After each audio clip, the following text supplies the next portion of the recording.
So, kamusta po mga Streetwise? Ako po si Takeru Miyamoto at welcome po sa aking munting channel. So mga kababayan, mukhang hindi ko ata nagugustuhan itong tinatakbo ng impeachment complaint ni Sara Duterte dyan po sa House, dyan po sa Congress. Kasi po, no, kung maalala po natin, February 2 pa lang na-file na po yung unang impeachment complaint laban kay Sara. So anong date na ba ngayon? February 16 na po.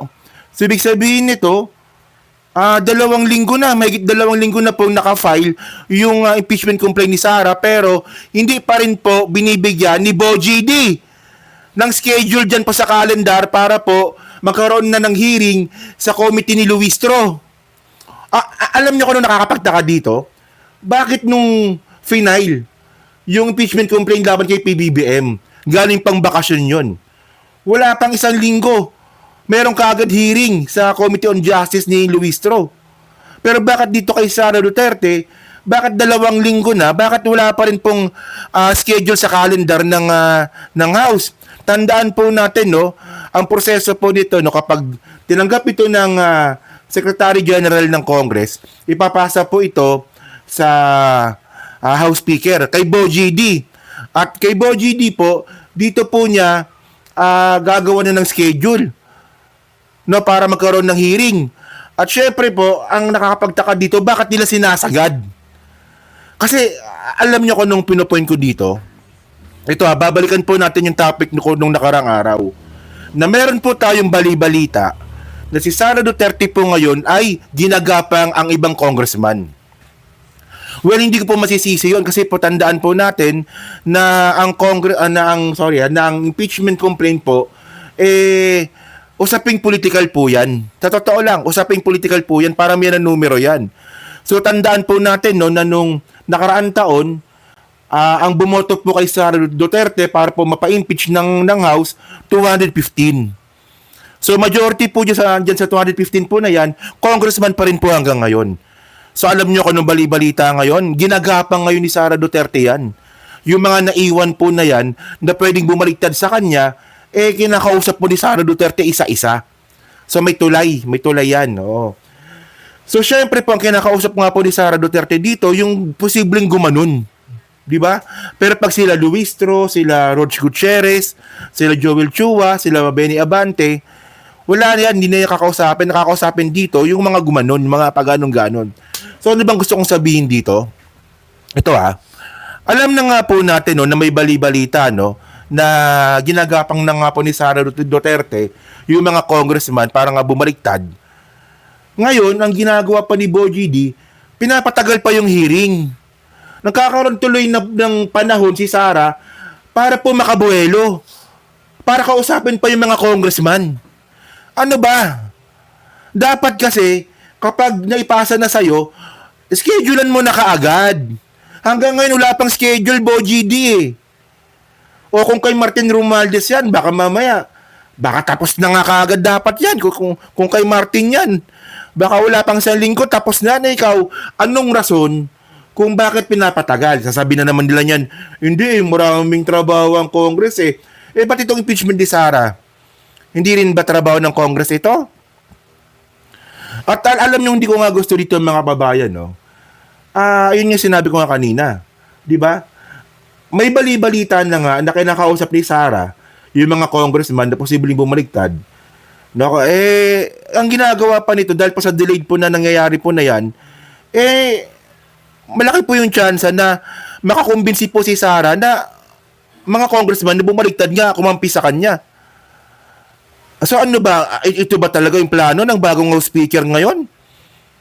Hindi ako nagtatanong kasi tandaan ninyo ako hindi naman talaga ako critic ni Boji D, no? Gusto ko siya magtagumpay bilang House Speaker. Pero ang daming palpak, men. Ang daming palpak. Nagtataka ako dito mga babayan, no? DDS ba yan si Boji D? DDS ba yan? Kasi in the first place, yung Quadcom, no, dapat po makakaroon po yan sa 20th Congress. Ngayon, nagtaka na lang po tayo, no? Natigil po yung Quadcom. Andun na tayo Naka-Vitaliano Aguirre na tayo Di ba? Doon po sa investigasyon ng Quadcom, doon na po tayo papunta kay Vitaliano Aguirre Ba't pinatigil po ni Boji D? O, pangalawa, di ba? Doon niimbestigahan po ng House yung mga senador na sangkot po sa flood control, pinatigil din po ni Boji D. O, pangatlo, dapat po makakaroon din po ng investigasyon dyan po sa Dolomite Beach. Hanggang ngayon, wala pa rin po sa kalendar. Pinatigil din ni Boji D? Ako nagtataka lang ha, kasi ano ba yan? Tamad ba talaga yan? O pro Duterte yan? Di ba't naka-Isabela yan? O di ba dapat pro Marcos ka? Kasi taga-Isabela ka? Bakit nasa ka? Bakit nasa Davao yung loyalty mo? By the way, medyo medyo naka-carried away lang ako, no? Pero ito kasi, no, kung hindi po kasi ginagawa ng priority po ni Boji D na ilagay sa calendar itong impeachment complaint ni Sara, so pabor to kay Sara. Kasi simple lang naman yung topic ngayon natin dito eh. Mas lalong nakakaroon po ng panahon si Sara para hikayatin yung mga ibang congressman na bumoto sa kanya. Na wag nang ituloy impeachment, napakitin pa sa Senado. So, alam nyo naman mga ka-streetwise, no, na ito na topic na natin to eh. Na ito yung ito yung what they call this? Ito yung yung kondisyon. Oo, tama. Ito yung kondisyon ni Sara na kapag siya daw po ay nanalo bilang presidente ng Pilipinas, kalimutan na raw po lahat. Lahat ng mga sinabi ninyo masakit daw sa mga Duterte, lahat ng ginawa ninyo sa pamilya Duterte, kakalimutan lahat yan. Bumaliktad lang kayo. Diba? Ganyan po kakapal si Sara Duterte. Ito bali-balita lang natin to no? Ganyan po kakapal si Sara Duterte na kung totoo nga ito, no, na ang pinaka-kondisyon ni Sara, pag siya naging presidente, kakalimutan na raw niya yung kasalanan ng mga congressman, no, sa kanila. So parang sure na sure si Sarang mananalo. Oo, kasi tandaan natin, no, marami po mga congressman po talaga ang bumatikos sa pamilya Duterte. Totoo naman 'yun. 'Di ba? Actually, pagbabatikos naman po nila, may ebidensya naman po talaga. Ewan ko kay Sara kung bakit pa nga api ang tingin niya doon, pero boba nga 'di ba? So ngayon, ganun po yung sinabi ni Sara. Lahat ng mga ginawa ninyo sa amin, ganun. Lahat ng mga sinabi ninyo sa amin, sa pamilya Duterte. Pag ako naging presidente, gano'n, kakalimutan ko lahat yan. Wag nyo lang ito yung impeachment. Ewan ko ba, ba tayo mo ituloy yung impeachment, Sara? Di ba? Ewan ko, ano bang meron? Di ba? Kasi akala ko ba kasi, sabi nga ni Sara, sasagutin niya po lahat yan. Puta, 1 taon daw, wala pa rin siya sinasagot. Pinangako niya yan, di ba? O mga bobong mga dides, di ba kayo maniningil ng pangako ni Sara? Pangako ni Sara dati yan na siya po ay sasagot, no? Pagkatapos nga daw po ng madismiss ang impeachment complaint laban sa kanya noong 2025. So 1 taon na wala pa siya sinasagot, di nyo man nasisingilin. Bobo nyo kasi, no? Totoo lang, bobo nyo talaga, no? Kayong mga DDS kayo. Pero balik tayo sa topic, no? So ayun nga po, no, medyo ako yung nagtataka lamang at hindi ko po ito nagugustuhan. Kasi nung si PBBM po yung may impeachment complaint, saglit lang 1 linggo tapos na. Nasa calendar na po kaagad. Lagyan na po kaagad ng schedule ni Boji D. No? Kasi tandaan nyo, no, opisina po ng House Speaker yung nag-schedule ng kung ano yung i-hearing sa Congress. Wala pang 1 linggo tapos na yung kay PBBM. Bakit dito kay Sara mga kababayan? Mahigit 2 linggo na po. Bakit wala pa rin pong schedule yung House? Ano ba? Hindi ba kayo nagtataka kung bakit lahat ng mga ginagawa ni Boji D pabor sa mga Duterte?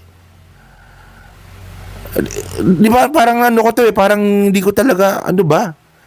Di ba hindi na nga nagsasalita, tamad pa, tapos ngayon pro Duterte pa pala. No? So ngayon, patunayan mo, Boji D, na hindi ka tuta ni Digong. So ano ba yan si Boji D? Takot ba siya na gantihan ni Sara? Ayun ba? Kasi tandaan nyo, sabi ni Sara, hindi daw siya yung taong mapagpatawad. So, ibig sabihin nito, psychopath talaga ito, no? So, talagang mapagtanim pala ng sama ng loob itong si Sarah. So, nung sinabi nga ni Sarah na, no, na hindi ako mapagpatawad na tao, so, nung si Bojo D naging house speaker, naalala niya siguro, takot ako kay Sarah. Sarah, kampi tayo. Papatagalin ko yung impeachment complaint mo. Isasagad natin to base sa rules ng Supreme Court. Kausapin mo na yung mga congressman para bumaliktad. Pangit kung ganun, men. Ang pangit nun. Pangit. No? So, kayo mga congressman ba, magpapauto ba kayo kay Sarah? Wag naman sana. Diba? So, yun mga ka-streetwise, no? So, kayo po, masabi nyo nga po dito, matagal nga po na pagpasok nga po na sa calendar ng impeachment complaint nga po ni Sara Duterte, nakakapagtaka na po kasi 2 linggo na po Hanggang ngayon wala pa rin po sa schedule ng calendar Hinihintay ko nga hinihintay ko nga Bakit ngayon hanggang wala? Bakit ngayon wala pa rin? Di ba? So kayo mga kababayan, so kayo po, masabi nyo nga po dito sa pangyayari nga po na to. So kayo ba, sa tingin nyo po ba, mayroong lang tamang strategy si Bojo D kung bakit niya ginagawa ito? O talagang pro-Duterte talaga siya at binibigyan niya lang talaga ng pagkakataon si Sara Duterte para makabuelo, para hindi po makakuha ng sapat na boto na matuloy po yung impeachment. Tandaan nyo kapag ito, hindi nyo pinimpeach si Sara Duterte ngayong taon, nakakahiya po yung House. Nakakahiya po yung House. Pag hindi nyo pina-impeach to ngayong taon kasi last year pina-impeach ninyo, ngayon, same violation, hindi nyo ipapa-impeach? Ano yun? Di ba?